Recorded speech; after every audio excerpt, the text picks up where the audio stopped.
संतोषी माता का व्रत का महत्वपूर्ण।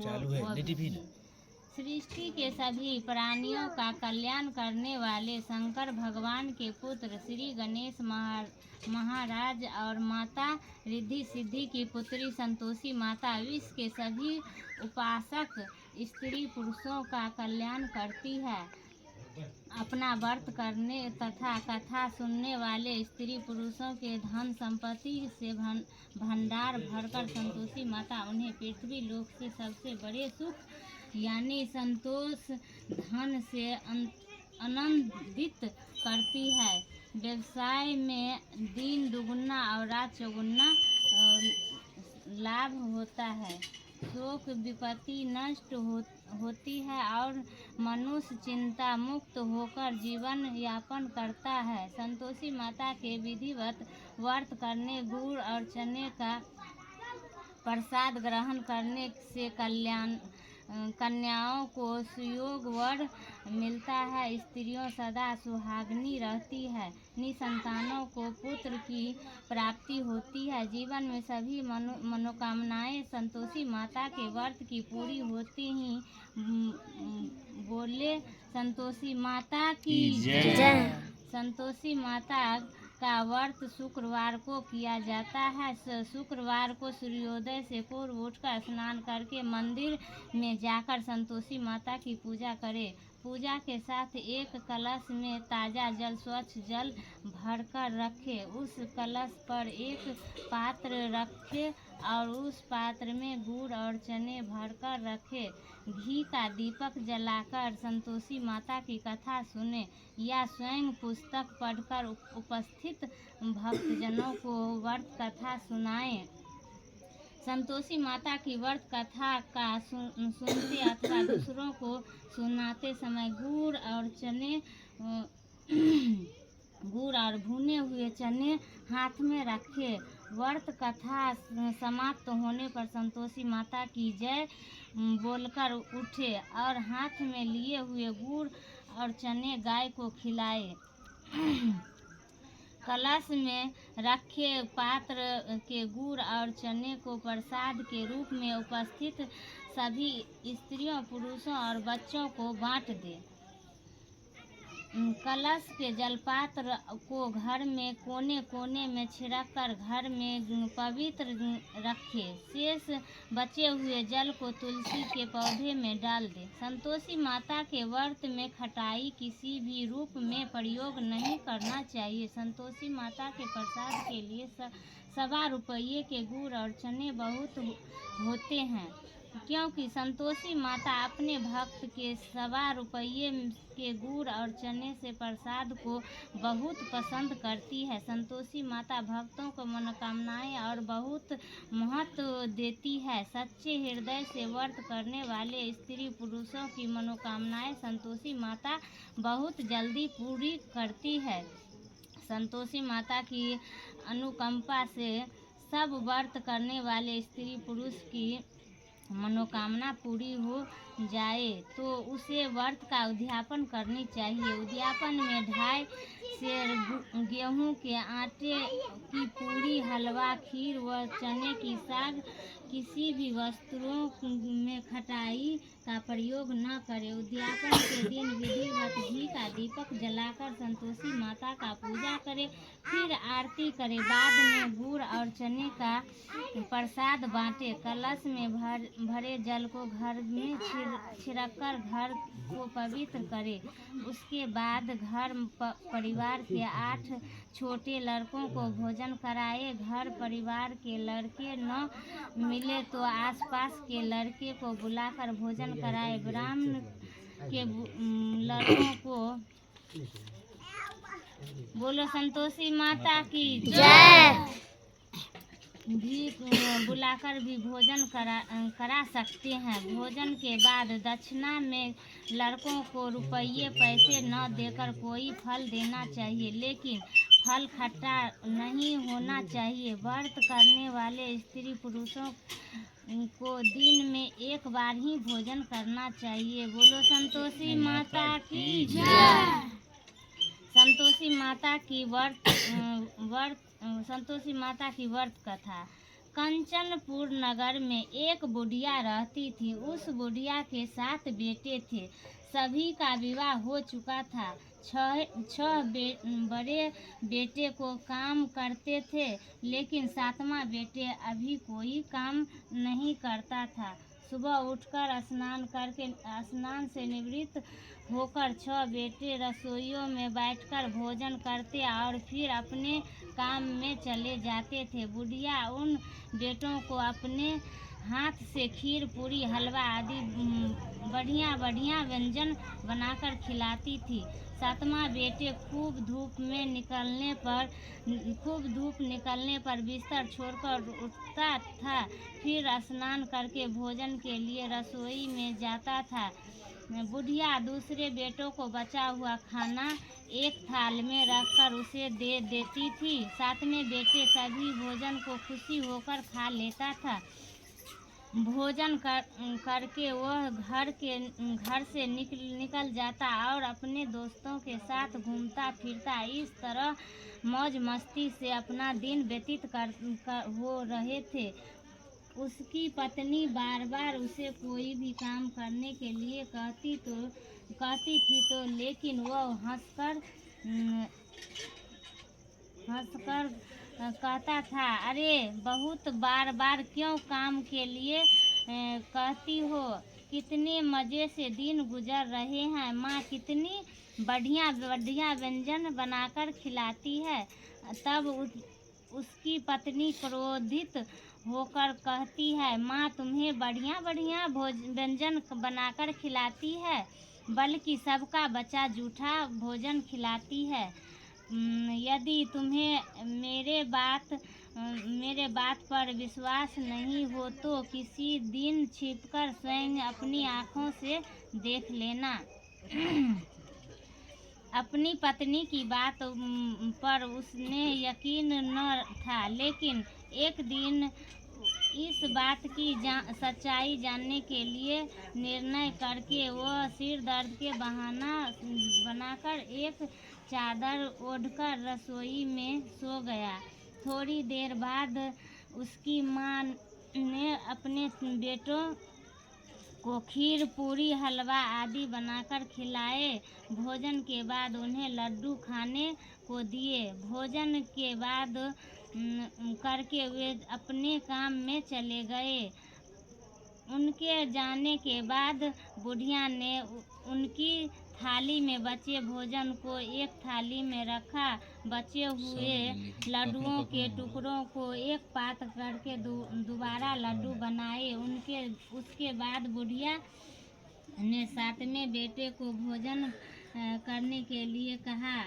उसने सोते हुए चादर के नीचे से सब कुछ देख लिया था। वह उठकर बोला, माँ मुझे भूख नहीं लगा है, मैं परदेश जा रहा हूँ। बुढ़िया ने कहा, कल जाता हो तो आज ही चले जा। बुढ़िया को कठोर वचन सुनकर वह तुरंत परदेश जाने की तैयारी करने लगा। चलने से पहले वह अपनी पत्नी के पास गया। उनकी पत्नी गौशाला में गोबर का खंडे थाप रही थी। उसने जाकर अपनी पत्नी से कहा, हम जाबे परदेश को आवेंगे कुछ काल, तुम रहियो संतोष से धर्म अपना पाल। अपने पति के वचन सुनकर कुछ गंभीर स्वर से पत्नी बोली, 2 निशानी अपनी देख धरू मैं धीर, सुधी मति हमारी बिसरियो रखियो मन गंभीर। अपनी पत्नी की वचन सुनकर वह बोला, मेरे पास निशानी के लिए कुछ नहीं है। बोलो संतोषी माता की जय। बस यह एक अंगूठी है, इसके अपने पास रख लो, लेकिन अब तुम अपनी कोई निशानी दे दो ताकि परदेश में उस निशानी को देख कर तुम्हें याद कर सकूं। अपनी पत्नी की बात सुनकर वह बोली, नाथ मेरे पास निशानी के लिए तो कुछ भी नहीं है। फिर कुछ सोचकर उसने गोबर के हाथ में उसकी पीठ पर थाप लगा दी। सातवां बेटा अपने पत्नी की उस निशानी को लेकर परदेश के लिए चल पड़ा। कई दिन की लंबी यात्रा करके वह एक सुंदर विशाल नगर पहुंचा। वहां उसने कई दुकानदारों से नौकरी देने की लिए प्रार्थना की, लेकिन सब ने उसे परदेसी जानकर उसकी प्रार्थना ठुकरा दी। निराश होकर अंत में वह एक सेठ की दुकान पर पहुंचा। उसने सेठ से भी नौकरी देने की प्रार्थना की। सेठ को एक नौकर की ज़रूरत थी। उस सेठ ने उसे तुरंत नौकरी पर रख लिया। उस दिन उसकी बहुत बिक्री हुई और वह उस लड़के से बहुत खुश हुआ। कुछ ही दिनों में उसने सेठ का सारा काम संभाल लिया। उसके व्यवहार से आने वाले ग्राहक बहुत प्रसन्न थे। सेठ की व्यवसाय तेजी से चलने लगा। उसने उसकी मेहनत की ईमानदारी देखकर उसे अपना हिस्सेदार बना लिया। कुछ ही महीने में उस लड़के ने बहुत सा धन कमा लिया। संयोगवश कुछ समय बाद सेठ को उस नौकर को छोड़कर दूर किसी नगर में जाना पड़ा। अतः सेठ अपना हिस्सा लेकर दुकान उस लड़के को देकर चला गया। अब सारे व्यवसाय का मालिक वह लड़का बन गया। उधर बुढ़िया उस लड़के की पत्नी को बहुत दुख देने शुरू कर दी थी। वह हर समय बहू को जली कटी बातें सुनाती रहती थी। वह बेचारी हर समय काम पर लगी रहती थी, लेकिन फिर भी उसकी जेठानियाँ उससे कुछ न कुछ बुरा भला कहती रहती थी। सुबह होते ही बुढ़िया उस लड़के की पत्नी को जंगल में लकड़ियाँ लाने के लिए भेज देती थी। उसे आटे से निकले चोकर की रोटियां खाने देती थी। बोलो संतोषी माता की जय। और नारियल की कटोरी में पानी पीने के लिए देती थी। वह बेचारी चोकर की रोटी खाकर भी किसी से कुछ नहीं कहती थी। बस इसके अपने भाग का लेखा सोचकर चुप रह जाती थी। एक दिन वह जंगल में लकड़ियाँ काट कर लौट रही थी। उस रास्ते में संतोषी माता का मंदिर था। उस मंदिर के पास लकड़ियों का गट्ठर जमीन पर रखकर वह कुछ देर आराम करने के लिए रुकी। मंदिर में उसने बहुत सी स्त्रियों को पूजा करते देखा, तो उसने पूछा, आप सब किसकी पूजा कर रही है? इस पूजा के करने से क्या पुण्य मिलता है? स्त्री ने उसे बताया, हम सब संतोषी माता का व्रत करके उनकी पूजा कर रही हैं। संतोषी माता की पूजा करने से धन संपत्ति का भंडार भर जाता है, निर्धनता दूर होती है, परिवार में सभी सुख शांति से रहते हैं, लड़कियों को शीघ्र विवाह होता है और उन्हें संयोग वर मिलता है, व्यवसाय में लाभ होता है, निसंतान के घर में संतान होती है, पति अगर परदेश गया हो तो संतोषी माता की अनुकंपा से शीघ्र घर लौटता है, न्यायालय में कोई भी मुकदमा चल रहा हो तो उन्हें जीत होती है, धन संपत्ति में बढ़ोतरी होती है, परिवार में कलेश नष्ट होता है, व्रत करने वाले स्त्री पुरुष को संतोष मिलता है, सभी मनोकामनाएं पूरी होती है। स्त्रियों से संतोषी माता के व्रत के बारे में इतनी सुनकर उसने व्रत करने की विधि भी पूछ ली। तब एक बुढ़िया स्त्री ने उसे बताया, संतोषी माता का व्रत करके गुड़ और चने का प्रसाद बांटकर स्वयं ही प्रसाद ग्रहण करना भी नहीं भूलना। संतोषी माता गुड़ और चने की कोई पूजा से प्रसन्न होती है। संतोषी माता का व्रत शुक्रवार को ही किया जाता है। शुक्रवार को सूर्योदय से पहले उठकर स्नान से निवृत्त होकर संतोषी माता के मंदिर में जाकर पूजा करके व्रत कथा सुननी चाहिए। मंदिर में न जा सके तो घर के किसी कमरे में संतोषी माता का मूर्तियाँ या चित्र रखकर छोटा सा मंदिर बनाकर पूजा करनी चाहिए। व्रत करने वाले बोलो संतोषी माता की जय। व्यक्ति को उस दिन कोई भी खट्टी चीज या खट्टा फल नहीं खाना चाहिए। घर में भी किसी को खट्टी चीज नहीं खानी चाहिए। संतोषी माता के व्रत के बारे में सभी बातें पूछकर सातवें बेटे की बहू ने मन में निश्चय किया कि आज सारी लकड़ियां बेचकर गुड़ और चने खरीदकर आने वाले शुक्रवार को संतोषी माता की पूजा अवश्य करूंगी। उसी दिन उसने लकड़ियां बेचकर गुड़ और चने खरीदे। शुक्रवार को सूर्योदय से पूर्व उठकर उसने स्नान किया, फिर एक कलश में स्वच्छ ताजा जल भरकर चने और गुड़ के साथ जल की ओर चल पड़ी। रास्ते में संतोषी माता के मंदिर में जाकर उसने संतोषी माता की विधिवत पूजा की और व्रत कथा सुनी। फिर संतोषी माता के चरणों में सिर रखकर प्रार्थना की, हे माता, हमें कष्ट दूर करो, मैं हमेशा तुम्हारी पूजा करूंगी। मेरे पति परदेश से सकुशल लौट आए। संतोषी माता का स्मरण करते हुए उसने आसपास वालों को गुड़ और चने का प्रसाद बांटकर थोड़ा सा प्रसाद स्वयं ग्रहण किया। इस प्रकार सातवें बेटे की बहू ने हर शुक्रवार को संतोषी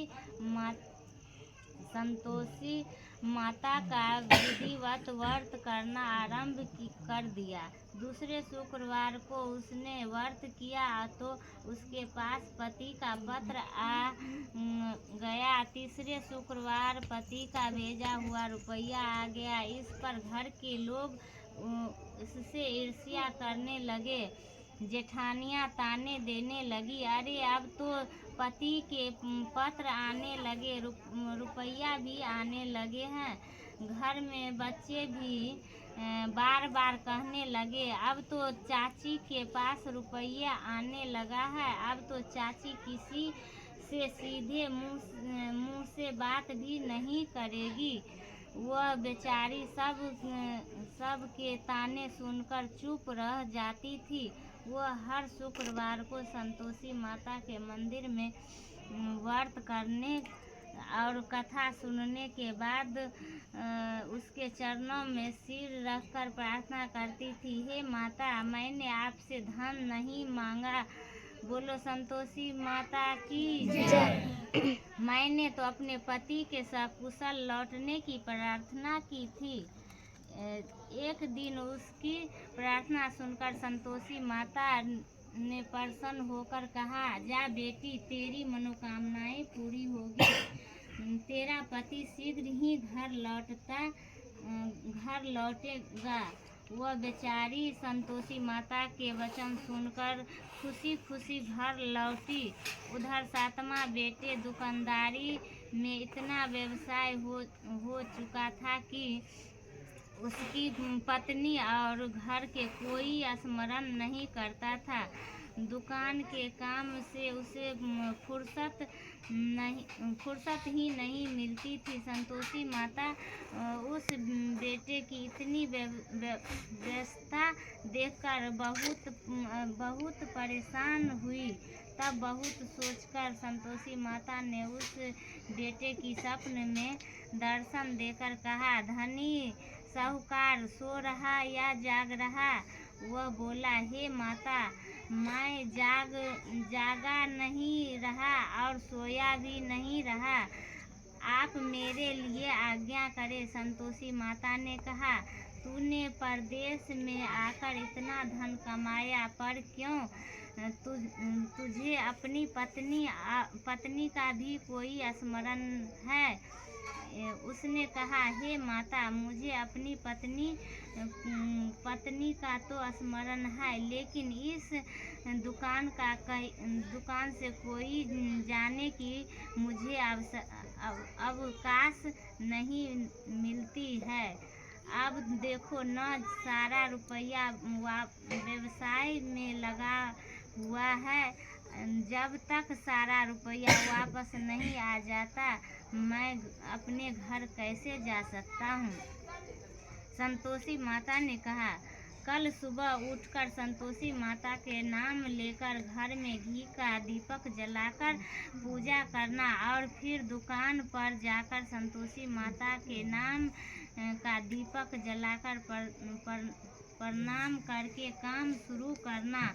शाम होते उधर दिया हुआ धन लौट आएगा। इतना कहकर संतोषी माता उसके स्वप्न से अंतर्ध्यान हो गई।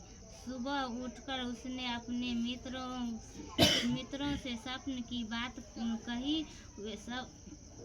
वे सब उसका मजाक उड़ाने लगे, लेकिन उसका मन नहीं माना।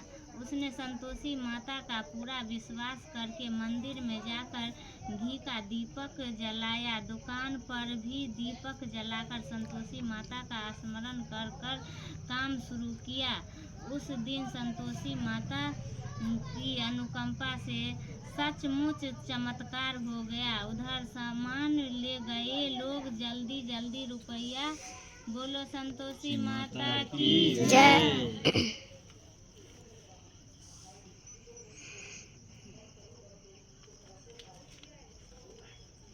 लौटाने आने लगे। देखते ही देखते रुपये का ढेर लग गया। शाम तक सारा धन लौट आया। दुकान का सारा सामान भी हाथों हाथ बिक गया।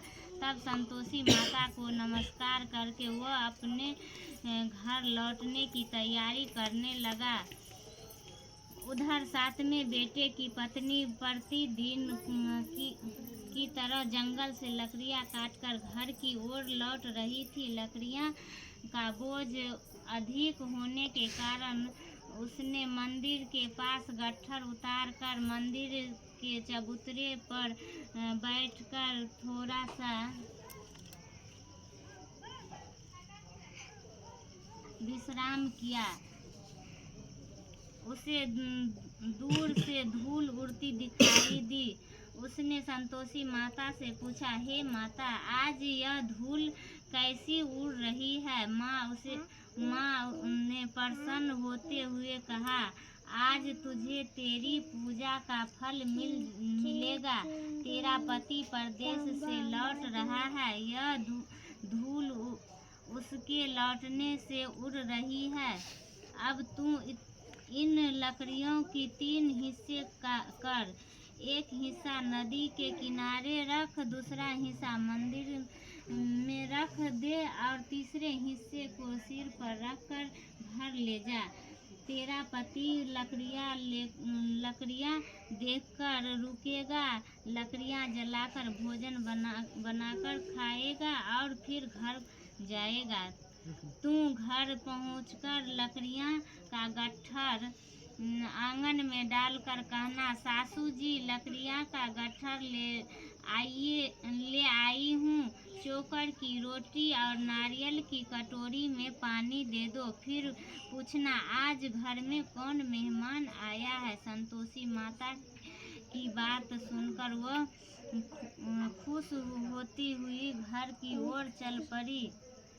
कुछ देर बाद उसका पति वहां पहुंचा और लकड़ियों का ढेर देखकर उसने भोजन बनाकर खाया। फिर कुछ देर बाद विश्राम करके घर पहुंचा।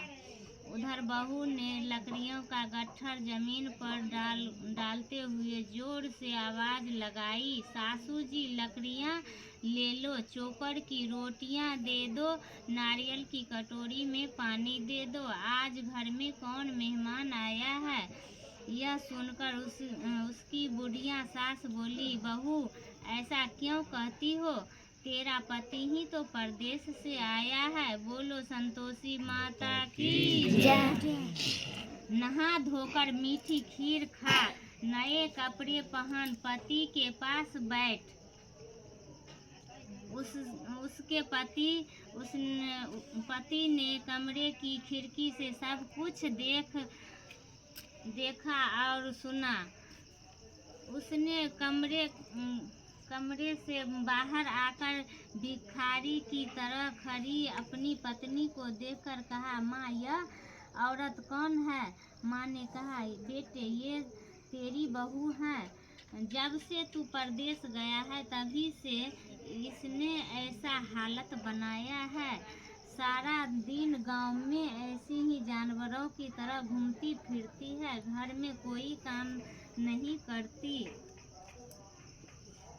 और नारियल की कटोरी में पानी मांग रही है। साथ में बेटे गंभीर होकर बोला, माँ मैंने इनकी सारी बातें स्वयं अपने कानों से सुनी है। मुझे बराबर वाले दूसरे घर की ताली दे दो, मैं उसी घर में रहूँगा। बुढ़िया माँ ने उस बेटे को दूसरे घर की ताली की चाबी दे दी। वो अपनी पत्नी के साथ उस घर में आनंद से रहने लगा। उसके पास धन की कोई कमी न थी। उसने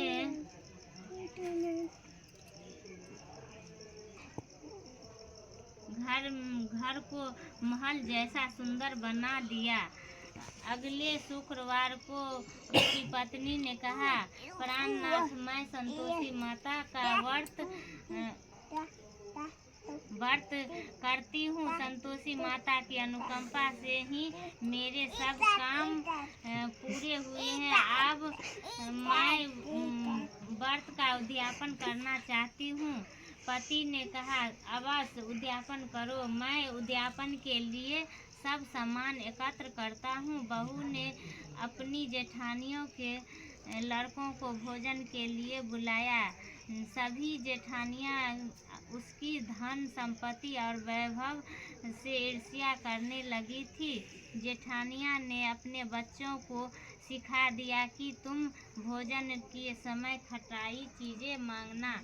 वे नहीं चाहती थी कि उसका उद्यापन पूरा हो। संतोषी माता की पूजा के बाद जब बच्चों को भोजन के लिए कहा गया तो सब बच्चा खटाइयाँ मांगने लगे। बहू ने कहा, खटाइयाँ किसी को नहीं मिलेगी। तब सभी बच्चे उससे पैसे मांगने लगे। बहू उनकी बुरी भावना के बारे में कुछ जानती थी नहीं। उसने बच्चों को पैसे दे दी। बच्चों दौड़ते हुए बाजार में गए और इमली लेकर खाने लगे। बच्चों को पैसे देने और उनकी इमली खाने से संतोषी माता क्रोधित हो गई। इसके प्रकोप से उसी समय राजा के सैनिक 7वें बेटे को दुकान पर पहुँचे और उससे उसे पकड़कर ले गए। बोलो संतोषी माता की जय। भोली बहू रोने लगी, जेठानियाँ ताने देने लगी। अरे बेईमानी से कमाकर धन लाया था, इसीलिए राजा के सैनिक पकड़कर ले गए। अब बंदी गृह में रहना पड़ेगा, साथ ही राजा सारा धन भी छीन लेगा। साथ में बेटे की बहू रोती हुई संतोषी माता के मंदिर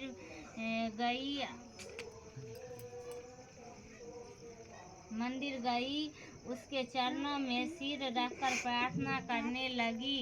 हे माता, मुझसे कौन सी भूल हुई है? आपने किस अपराध की इतनी बड़ी सजा दी है? संतोषी माता ने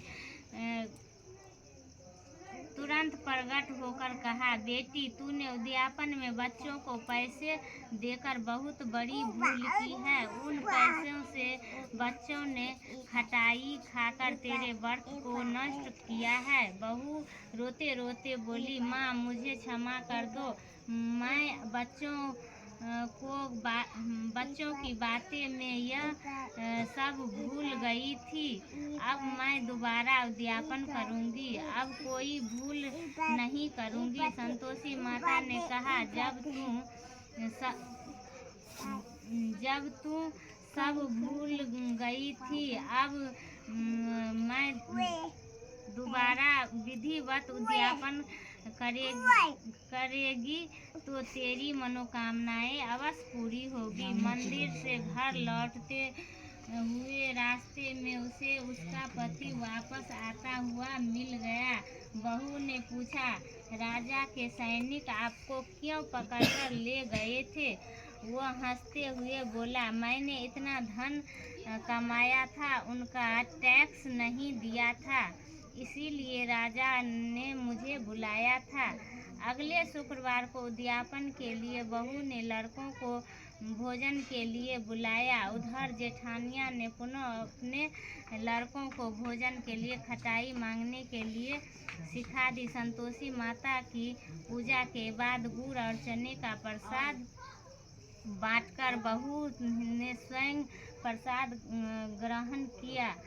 बच्चों को जब भोजन के लिए बैठाया और खीर पूरी हलवा खाने के बाद कहा तो वे बोला, हमें खीर हलवा अच्छा नहीं लगता, हमें तो खट्टी चीज़ें खाने को दो। बहू ने कहा, किसी को खट्टी चीज़ें खाने को नहीं मिलेगी और मैं तुम्हें पैसे भी नहीं दूंगी।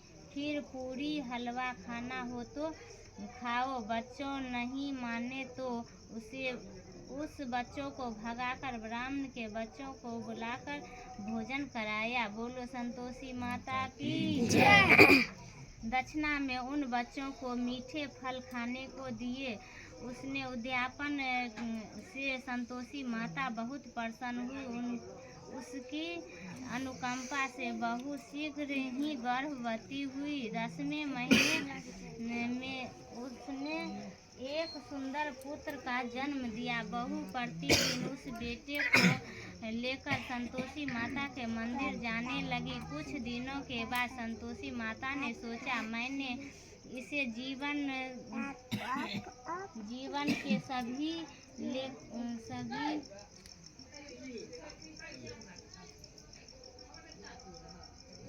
सुख दिया है, अब इसकी परीक्षा लेकर देखती हूँ। यह सोचकर संतोषी माता ने एक बुढ़िया का रूप धारण किया और लाठी ठेकती हुई बहू के घर पहुँची। बुढ़िया के सारे शरीर पर मक्खियाँ भिनभिना रही थी। उसे देखकर सभी मुंह सिकोड़ने लगते थे। बुढ़िया ने जाकर दरवाजा खटखटाया तो बहू की सास ने दरवाजा खोला और उसे देखते ही जोर से चिल्लाई, अरे लड़कों, इस गंदी बुढ़िया को भगाओ, मुझे तो ये कोई चुड़ैल नजर आती है, इसे भगाओ, नहीं तो यह किसी को खा जाएगी। लड़कों, उठकर भगाने और उन्हें अपने घर के दरवाजे और खिड़कियां बंद करने लगी। छोटी बहू बराबर वाले घर की खिड़कियां से उस बुढ़िया को देख रही थी। उसने जल्दी से दरवाज़ा खोला और बुढ़िया के पांव छूकर अपना घर ले गई। सास ने उसे रोका तो बहू बोली, आज तो बहुत खुशी का दिन है। मेरी संतोषी माता मेरे घर आई है। छोटी बहू का बेटा दूध पीने के लिए रो रहा था। बहू ने उसे दूध भी नहीं पिलाया और संतोषी माता के सेवा में व्यस्त हो गई। बुढ़िया सास क्रोध से बहू को बुरा भला कहने लगी। बहू बोली,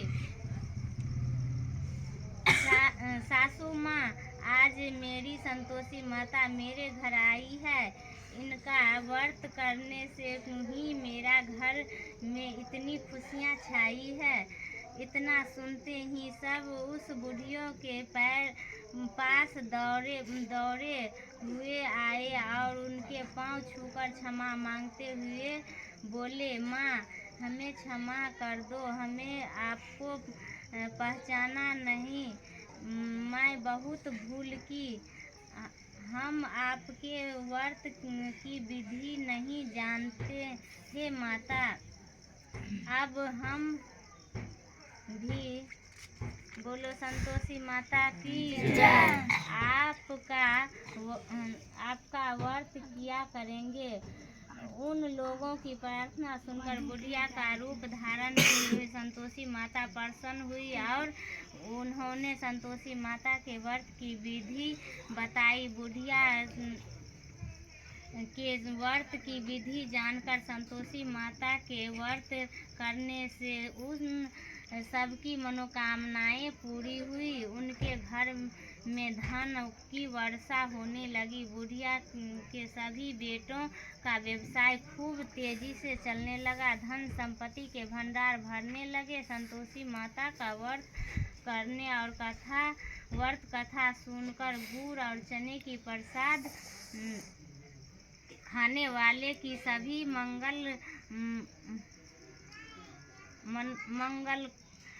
मनोकामनाएं संतोषी माता पूरी करती है। व्यवसाय में दिन दुगुनी और रात चौगुनी तरक्की होती है।